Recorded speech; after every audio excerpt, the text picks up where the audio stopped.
All right. So today we're talking not about hazy IPAs. We're not talking about pastry stouts. We're not even talking about an American West Coast IPA because they're back. No, we're going way further back than that.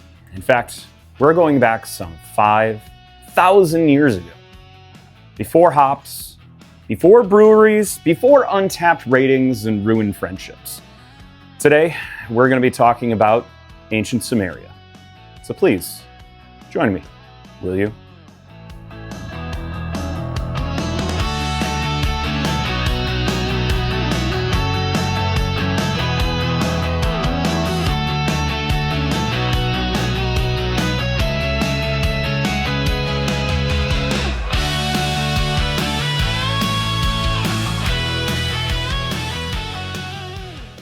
Welcome back to the Beer Sherpa, everyone. My name's Dan, and today we're going to continue digging into the past and figuring out the origins of this glorious beverage that we call beer. Now, Ancient Sumeria is a very, very interesting place, and I know maybe some of us covered it in high school. It's a place where beer didn't just exist, it was basically a way of life, and that's kind of an interesting way about looking at beer. Ancient Sumeria was located in Mesopotamia. You need to be thinking about like modern-day Iraq, way to the Middle East. And this is right between the Tigris and the Euphrates rivers. And yes, this is the same civilization that invented writing, invented cities, and even invented law codes. I mean, these were people that were pretty smart and pretty innovative at the time. And somehow they said, you know what this society needs? A beer. A lot of beer. Honestly, I respect that. Now here's a wild fact that will put things in perspective for you. Beer is actually older than writing. Yes, that's right. Beer is older than writing. And we'll get to that here in just a minute. But humans were fermenting things thousands of years before anybody figured out how to write. But in a moment, writing shows up in history. We immediately begin writing down about beer. Coincidence? I think not.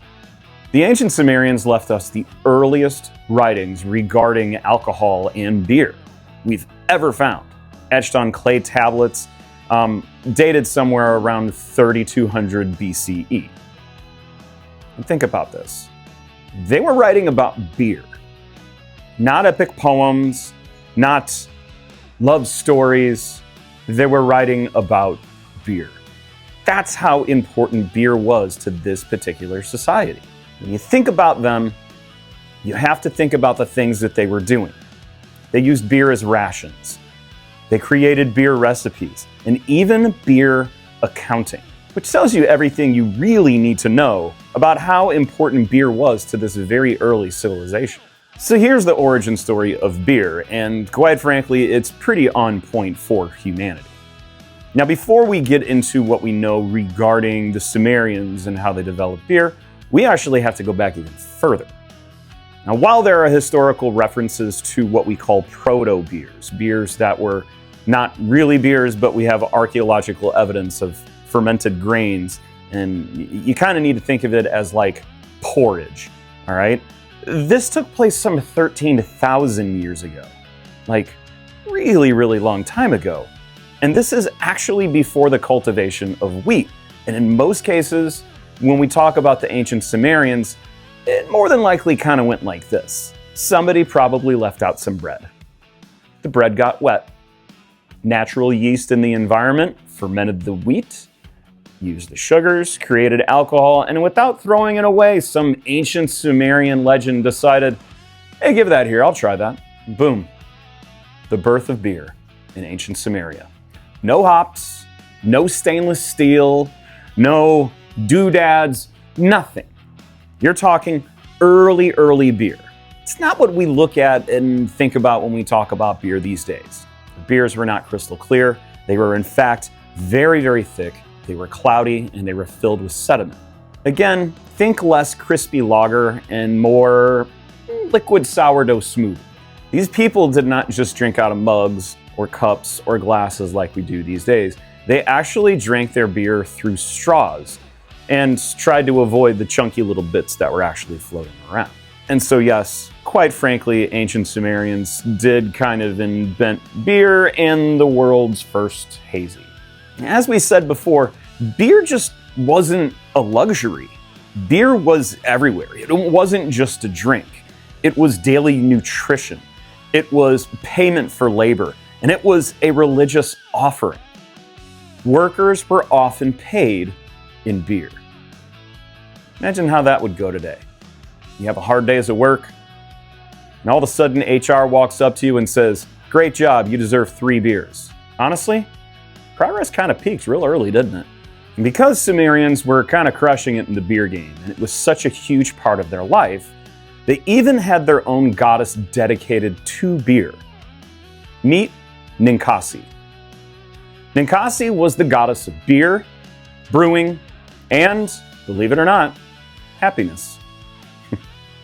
Not kidding at all. When you do a little bit of further digging regarding Ninkasi, the ancient Sumerians have ancient hymns and songs related to her that actually double as brewing recipes.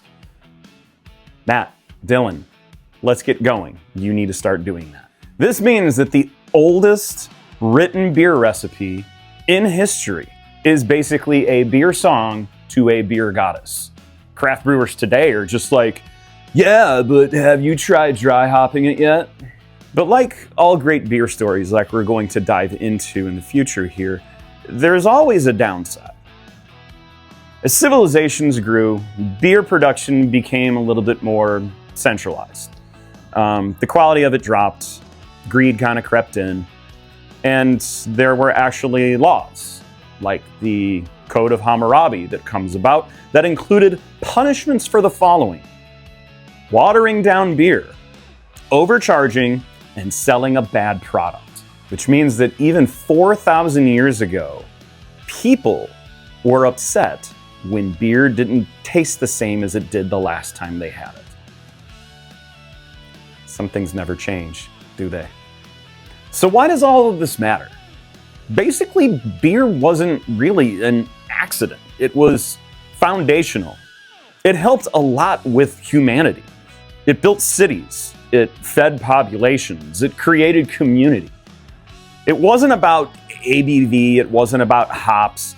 It was about survival. It was about ritual. It was about bringing people together. And honestly, that's still what beer kind of does the best even today. So the next time you're holding on to a mug of beer, a pint, a little shorty, you need to think to yourself that you are part of a tradition that started some 5 millennia ago. If you like this video, make sure that you guys like, you subscribe, you comment. And somewhere, Ninkasi is proud of you. Cheers.